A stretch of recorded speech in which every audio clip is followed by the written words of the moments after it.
Welcome to Curiosity Exchange, a bonus segment where I share an episode of a podcast that I think you'll genuinely enjoy.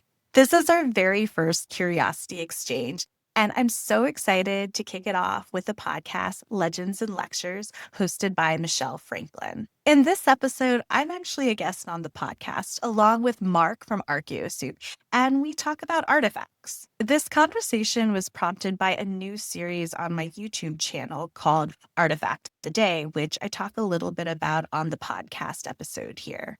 But the discussion goes well beyond that, and Michelle and I discuss what artifacts we find particularly meaningful or intriguing. Now, I had a ton of fun filming this episode, and the original conversation actually runs about an hour. So I cut it down to about 25 minutes, which is the usual length of one of our episodes. If you'd like to hear the full episode, that's linked in the show notes.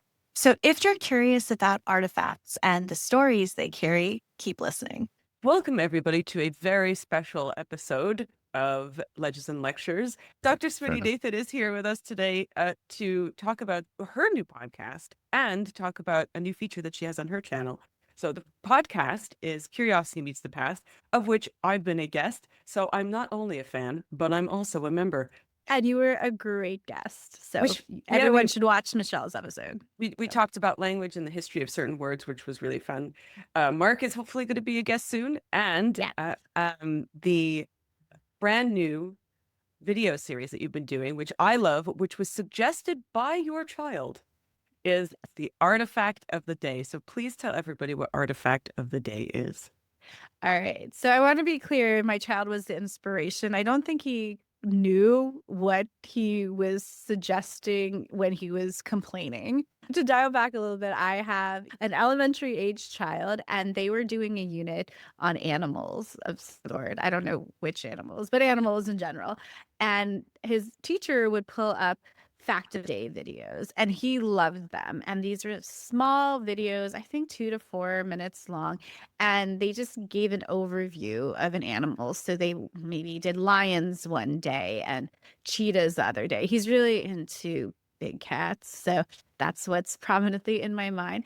And then when their unit ended on animals and they transitioned to another unit, there weren't really fact of the day videos that lent itself to that subject. So he was a bit bummed. So then it got me thinking, what if we did that, but for archaeology? And speaking of puns, I'm not very good at puns, but I was like, fact, artifact, fact of the day, artifact of the day. Maybe we can do something like that. And I want to be very clear. I am not the first person to come up with artifact of the day. If you search for it on whatever search engine you're using these days, you'll see that other people, museums, they've done something like this before.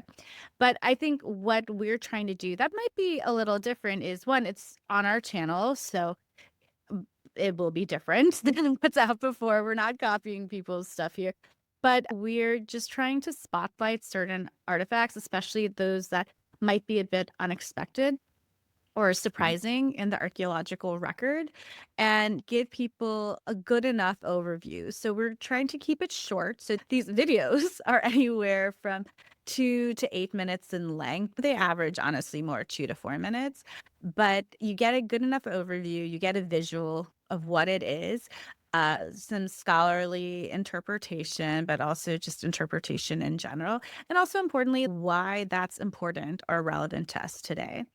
And the other thing with Artifact of the Day that might be a bit different than other Artifact of the Day videos that you might come across is that we really stretch the definition of what could be considered an artifact. So sometime we're going to have an episode coming up in 2 or 3 weeks. I need to check the schedule.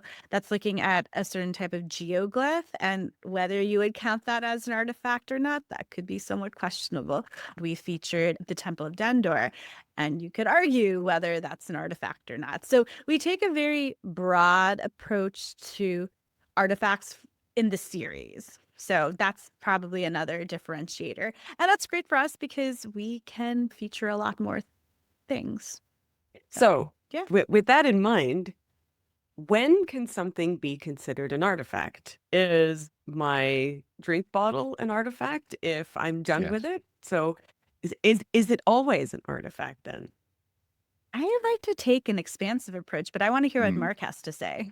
Well, So, sorry, I was just going to say anything that people have touched, arguably even stuff that people have looked at, can be considered an artifact, I would say. mm, One of the things that I often point out, if I'm doing say a workshop in a primary school, or frankly, actually even talking to students at university, would be to point at the bin in the room and describe it as in a little archaeological record of what's happened in this room during the day. You know, the moon landings; those are archaeological sites, if not artifacts themselves. And one of the things I found really interesting in recent years has been the expansion that various people have done into digital space, so archaeo gaming as well.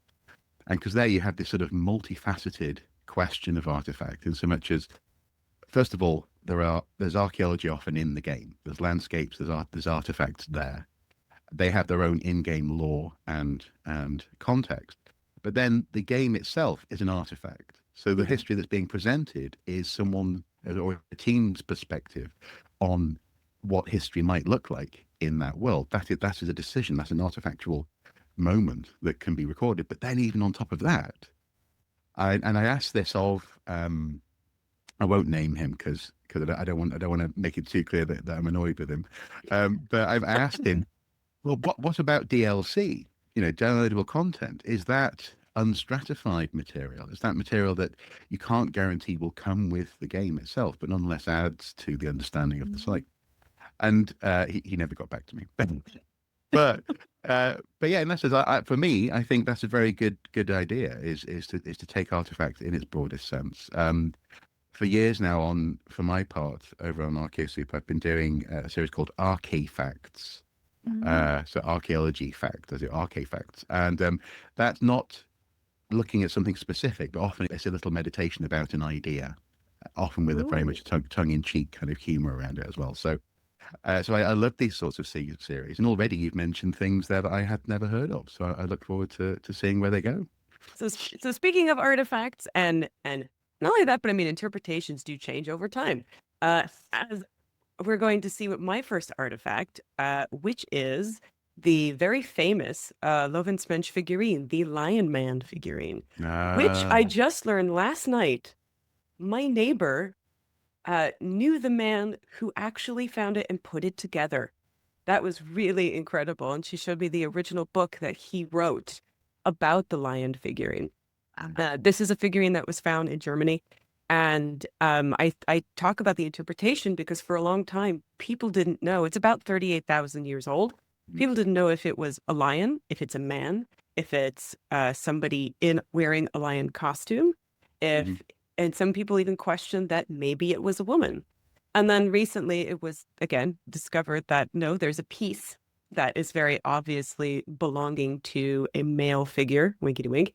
And but if you look at it, it's pretty amazing. It really does look like somebody wearing a lion head and standing upright. And the idea around, I mean, it was, I think it's just the excavation was in 1939, but it took so long to interpret this and really find out what it was. And who knows, the interpretation might change again. Dr. Smitty, do you Mm. have a favorite artifact that you would like to share? I hate picking favorites, but I will say when in thinking about Artifact of the Day series and the artifacts we chose to feature, there's one artifact I definitely can talk about that I'm really excited about, especially the backstory behind it for us as a channel. So that is the Key Marco cat coming from Florida. So this is a wooden artifact, which as a plant person, I was really excited so the Key Marco cat is a pre-Columbian artifact, and it was possibly carved by the Calusa people or their Muspa ancestors. And for me, this was exciting because I don't work in that region. I actually work in the Indian Ocean world. I work in Oman and Ethiopia. And one of the great things about the series and just being online as an archaeology educator is that I get to learn so much about different places that I don't otherwise work in. And that's not because I'm not interested in it, but when you're like a scholar or a researcher, you kind of have to go deep, and you only have a finite amount of time to do it. So it's hard to read up about other places. But anyway, this artifact was excavated in 1896 by the anthropologist Frank Hamilton Cushing at the site of Key Marco in Southwest Florida. And we think it was most likely created between 500 and 1500 years ago. And I'll explain why in a second. But one of the cool things about this artifact was the context in which it was found. Essentially, it was found in this layer of muck that didn't have oxygen in it. And that's why it preserved. Because when I think of Florida, like awesome wood preservation is not usually what comes to mind. But you have contexts where wood can survive.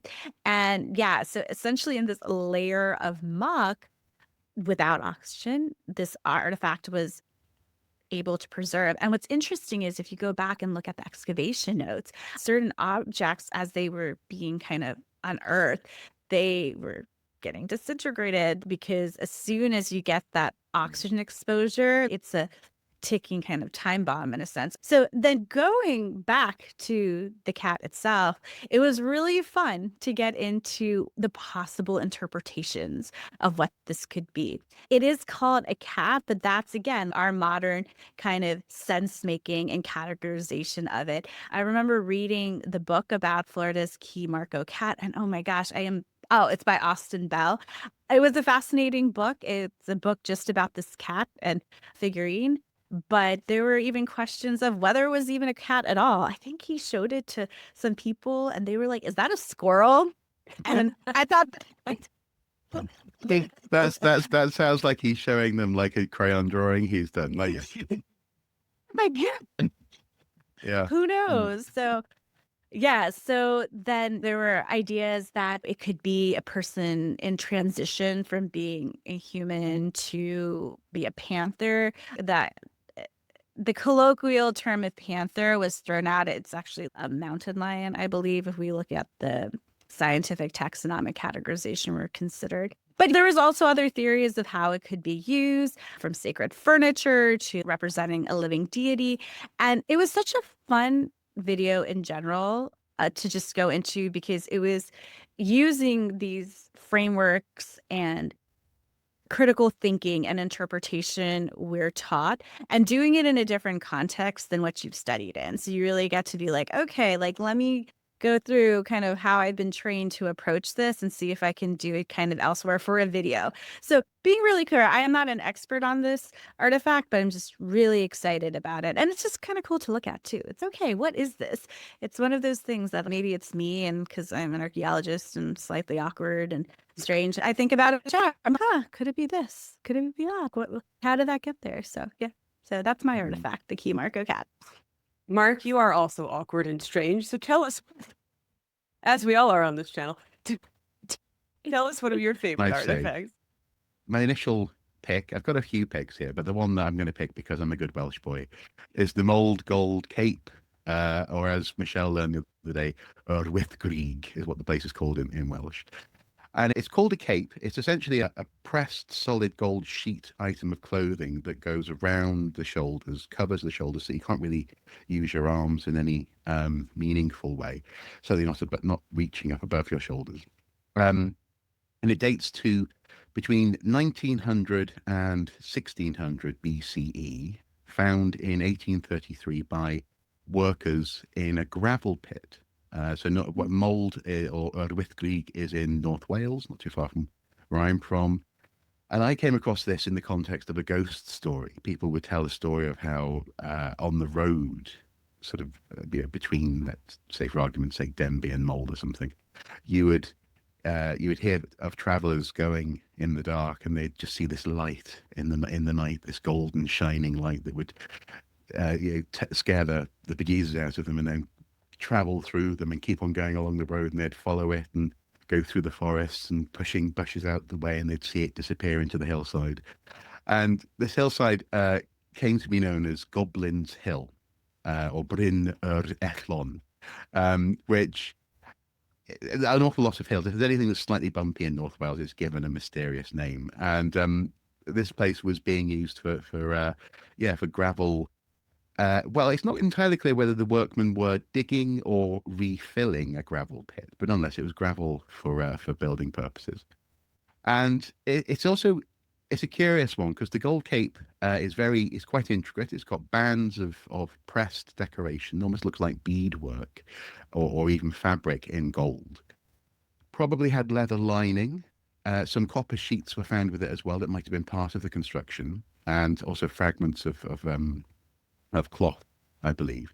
But also 200 to 300 amber beads as well, and amber right through to the early medieval period tends to be found in these contexts tends to have come from sort of the Black Sea. It floats and appears on the coast, and then people trade it across Europe.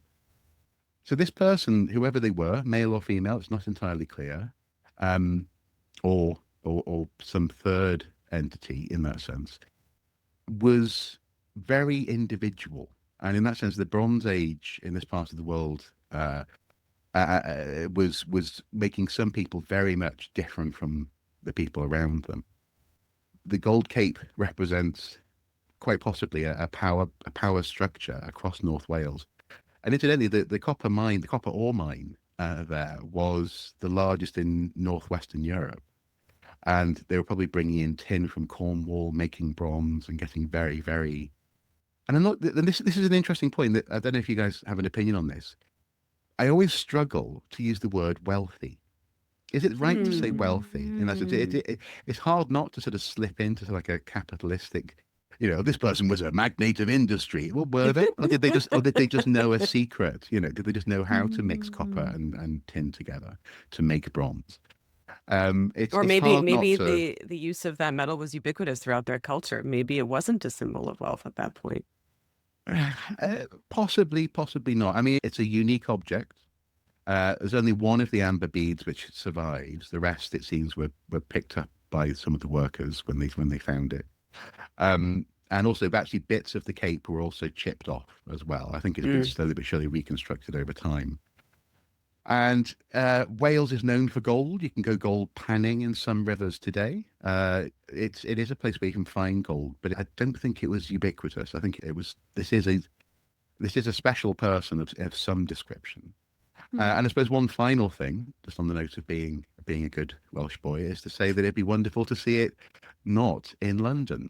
The British Museum is such a black hole for such an irresistible force in that sense for items from across the United Kingdom and the world that actually it gets lost in that museum. People don't appreciate it for what it actually is and what it represents and how yes, of course, socioeconomically, North Wales is quite poor. It would be wonderful to have such an item to bring footfall to a museum that could feature it. But also, I think it deserves, as with even things like Sutton Hoo, etc., a very English item like Sutton Hoo or burial set. Having everything in one place in London does not mean actually that it's accessible to all. And so I have a colleague who I often work with who lives in London who talks about it's wonderful having all this stuff in the British Museum. We can get to see it. And I go, no, you get to see it. I've never seen the Old Gold Cape in person. I've never seen any of those things in person. No. No, Yeah. exactly. So, yeah, and obviously, it's not. I also need to very quickly say, being the only Brit here, it's not just the British Museum. There are other museums that have similar problems as well. But in the case of the Old Gold Cape, the implication is that people in North Wales are not careful enough or cultured enough or whatever to look after this material. Whether or not people actually would say that is, but certainly one of the reasons why everything goes to London is partly because of that. So yeah, it's interesting. Oh, absolutely. And I mean, that's been overtly said for other artifacts from For different Greece, places. it's been said. Yeah. Oh, Yeah. yeah. Yeah. And I mean, that brings probably a whole other episode worth of discussion on the implications of that. But yeah, but it's important to bear in mind, not just bear in mind, but, to have that discussion or to mention when, we're publicly talking about certain artifacts or any artifact. I think it's a really important consideration in, the public education of these artifacts. So I wanted to mention something that Dr. Smiti had put out on her channel, which is one of the pegs of Ötzi, the Iceman, because people look at it and they go, it's just a peg. Why is this important? And so, something like that, which you've never seen before, is Mhm. really important to archaeologists, but maybe audiences observing this artifact would think it's absolutely nothing. And yet this Yeah. peg is really important to to the archaeological record and an archaeologist standpoint. So even something that doesn't look, because museums like to put things that are flashy and exciting, Yeah. and but something like that peg is absolutely monumental to as something that's never been discovered before. And I think it's great that you've covered it on your channel in such detail. Well, thank you. But even though it might not be everybody's favorite artifact, it is probably one of the most important. But It's the most fact of the day video, so I think it's, resonating with people, but I think it's more about the debate about it. We got a lot of flint nappers and uh, lithic enthusiasts coming on and chatting about that. And I did want to make a quick point that one thing I kind of wish I mentioned in the video is this two things. One thing we hear a lot, oh, researchers were baffled or initially baffled. And I mean, that word initially is really important because I wanted to humanize this part. oh God, Mark and I, we have a whole list of because obviously baffled, and every time somebody comes a stupid headline says baffled, like no, they're not baffled, and here is exactly what this artifact was. As you said, they were baffled for 5 seconds, and then they did some research. Not only Mark and I have this whole thing with the Roman dodecahedron where everybody's like, oh, it's for knitting. Going, it's not for knitting. We know it's not for knitting. Yeah. But Yeah. I was going to say, with regard to the copper, my favorite artifact of all time is the world's oldest Yelp review. And that is the internet's favorite, the complaint tablet to our good bunny, Aya Nashir. And yeah. I think I'm so glad that what I love about this artifact is not only what it says, but where it was found. And I love that the internet has just glommed onto this and now said this is the greatest archaeological artifact of all time, and it is, and it's wonderful. It was written around 1750 BC, and it is it's a small, tiny check box that's about, I think it's 4 inches by 2 inches, and that's how small this thing is. And it was found in his house. He collected bad Yelp reviews.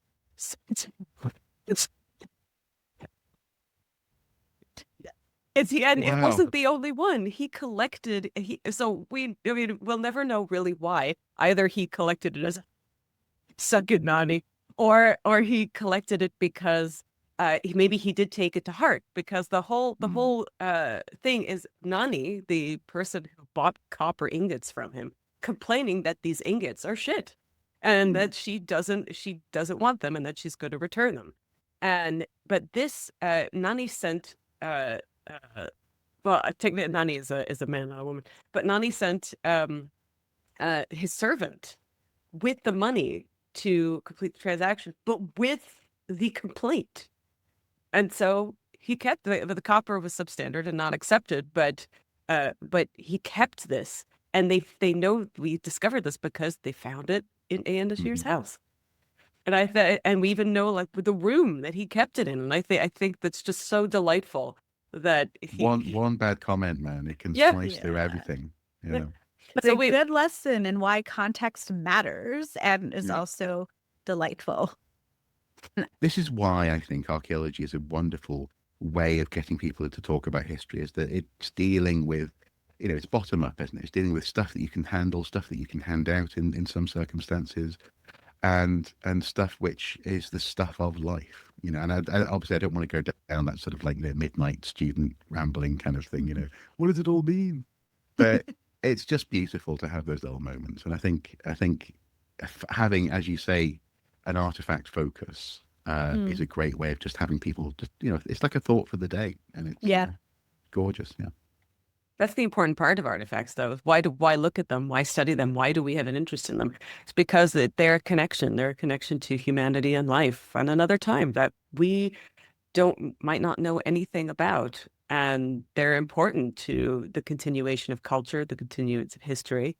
Mm. And that's why I really love this series so much. And I can't wait to see what other artifacts you're going to be putting up for your artifact of the day. And I thank specifically your son for being so upset that he didn't have his fact of the day in class anymore, that he inspired. You know, I look at Marlon, the people listening, Bark's like, oh, he's got the Oh, twinkles in his eye. And this is the important thing about teaching archaeology to children and teaching them why artifacts are important. And again, that concept of continuance, that concept of perpetuation of not only humanity, but the history of the world. That's really important. And I love that you highlight artifacts that people might not know about, and that people just get really interested about them and fight about them in the comments. I hope you enjoyed that conversation as much as I did. And thank you again to Michelle for having me on Legends and Lectures, and Mark for being such a great fellow guest. If you'd like to listen to the full episode or explore other episodes of Legends and Lectures, you'll find that linked in the show notes. Thanks so much for cultivating your curiosity with us, and we'll see you soon.